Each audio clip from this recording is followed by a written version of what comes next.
Beh, innanzitutto grazie dell'invito. Noi saremo una burocrazia, no? In realtà noi non ci concepiamo come burocrazia. Veneto Lavoro contiene al suo interno il sistema dei centri per l'impiego che noi riteniamo possano essere rappresentati, come dire,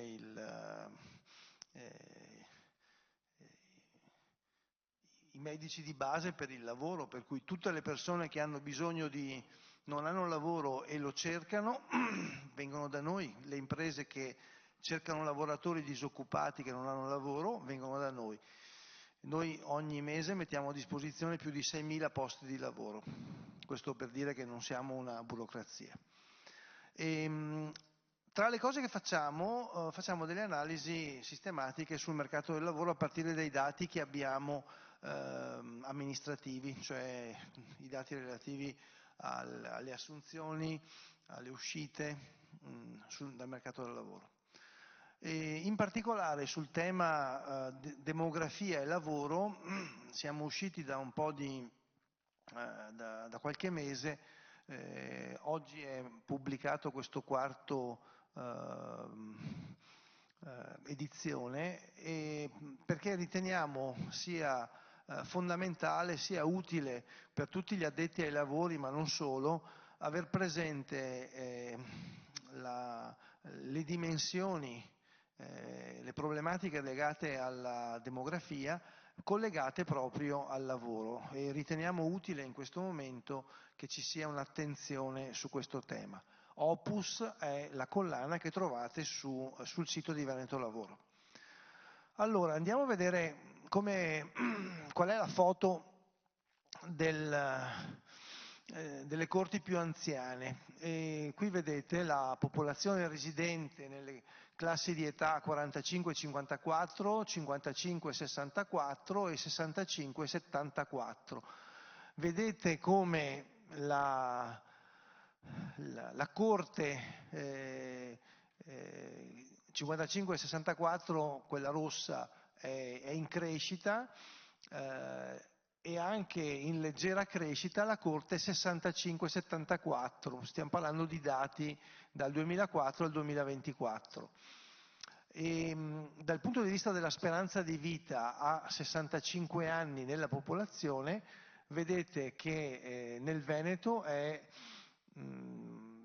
sotto i 22 anni e in Italia sopra i 21, quindi a 65 anni la speranza di vita ha queste dimensioni. Qui cominciamo a vedere un po' rispetto al lavoro. È interessante come gli occupati con 55 anni e più dal 2004 al 2024 sono passati da 200.000 a 500.000, quindi sono più che raddoppiati. E quindi vedete che anche la percentuale sugli occupati è passata dal 10% al 25%. Questo secondo me è un dato interessante perché dice di una tendenza che è in corso. Infatti il tasso di occupazione, lo vedete a destra, 55-64 e 65 e più, è passato dal 27 al 60, 62, 61. Quindi vuol dire che è in linea con il tasso femminile come tasso di occupazione. Quindi vuol dire che è in qualche modo un dato importante. Tenete conto che il tasso femminile col tasso maschile ha 15 punti in Veneto di differenza, no? E quindi rispetto all'Europa il tasso femminile è 3 punti e mezzo in meno, quindi non è tantissimo. Abbiamo fatto un'analisi su gli over 54 che sono presenti nel mercato del lavoro, quindi chiaramente noi parliamo di persone che hanno un lavoro vero e quindi trasparente, tracciato, non abbiamo una stima sul lavoro nero in questo contesto. Tenete conto che il lavoro nero in genere è il 10% del resto, quindi potete fare una sintesi di questo tipo. Però è interessante come i lavoratori con 55 più anni, con un rapporto di lavoro attivo in regione nel corso del 2024, siano 500.000. E vedete le classi di età da 55 a 59 207.000, 60-64 172.000 e più di 65 anni 125.000, il 25%. Il peso delle donne è un po' più basso rispetto ai maschi. Vedete il peso degli italiani rispetto agli stranieri è importante e se andiamo a vedere il livello, il titolo di studio, molto licenza media, licenza elementare, qualifica diploma principalmente, licenza media 182.000. Quindi è evidente che si trascina un basso tasso di istruzione. Dei 500.000 la maggior parte, l'84%, è risultata occupata con un contratto di lavoro dipendente.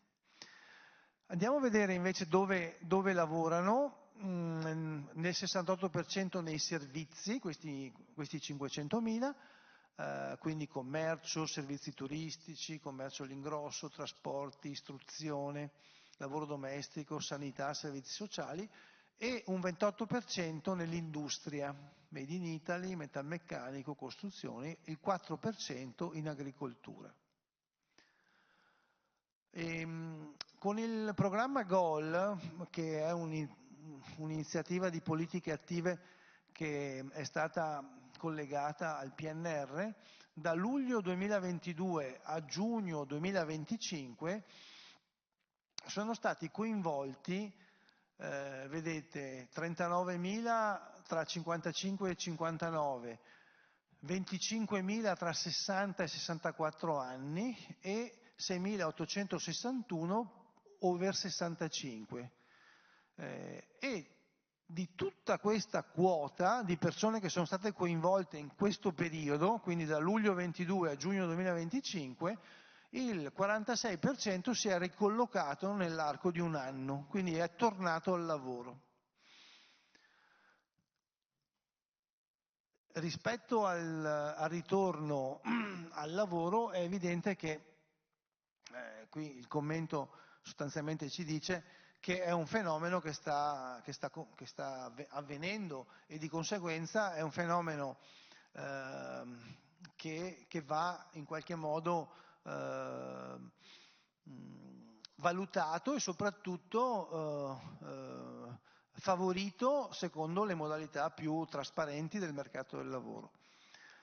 Abbiamo poi fatto un'analisi sulle cessazioni di rapporti di lavoro per pensionamento over 54 e si è andati a vedere cosa è successo nei 12 mesi successivi alla comunicazione di pensionamento, e qui possiamo vedere che mediamente il totale si è passati dal 5 al 15%, mentre nella fascia di età 55 e 59 si è passati dal 10 al 20%.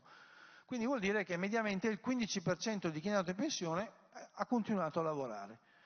Nella fascia più bassa è il 20%.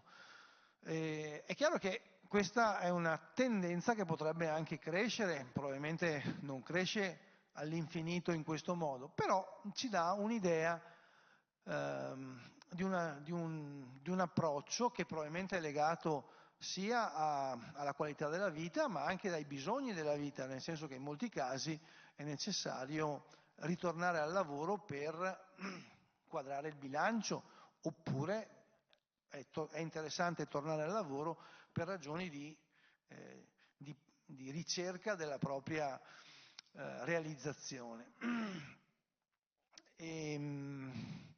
A ricollocarsi sono soprattutto gli uomini e in misura minore le donne.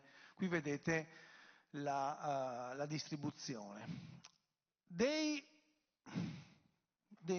15-20 mila che abbiamo trattato dal punto di vista della ricollocazione, abbiamo visto che nel 66% dei casi la persona torna nella stessa azienda dove lavorava prima, okay? Mentre per il 33% in un'altra azienda, di cui un terzo per una durata inferiore ai 3 mesi.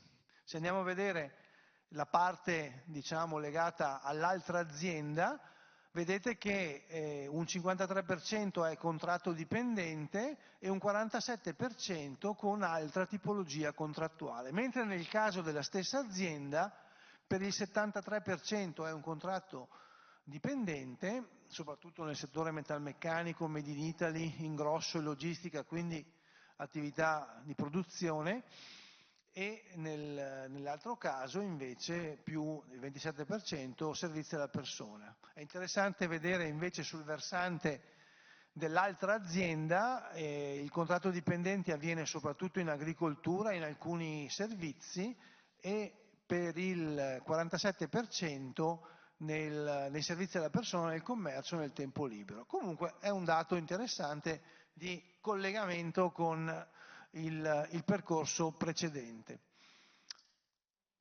Con questo io credo di aver chiuso, ecco qua, e quindi vi ho fatto risparmiare un po' di 8 minuti. Grazie. E sono disponibile alle domande. Grazie, grazie. No, volevo sapere per interesse personale se i giornalisti rimangono spesso al lavoro anche dopo aver raggiunto la pensione. Diciamo che i giornalisti, perlomeno i giornalisti che conosciamo noi, succede spesso. A cacchio. Sì, succede spesso, però nel tempo si affinano, nel senso che noi regolarmente produciamo semilavorati che sono a disposizione dei giornalisti. No, non è che cominciano a lavorare dopo aver raggiunto la pensione. No, non credo. Grazie, grazie al dottor Barrone. Grazie.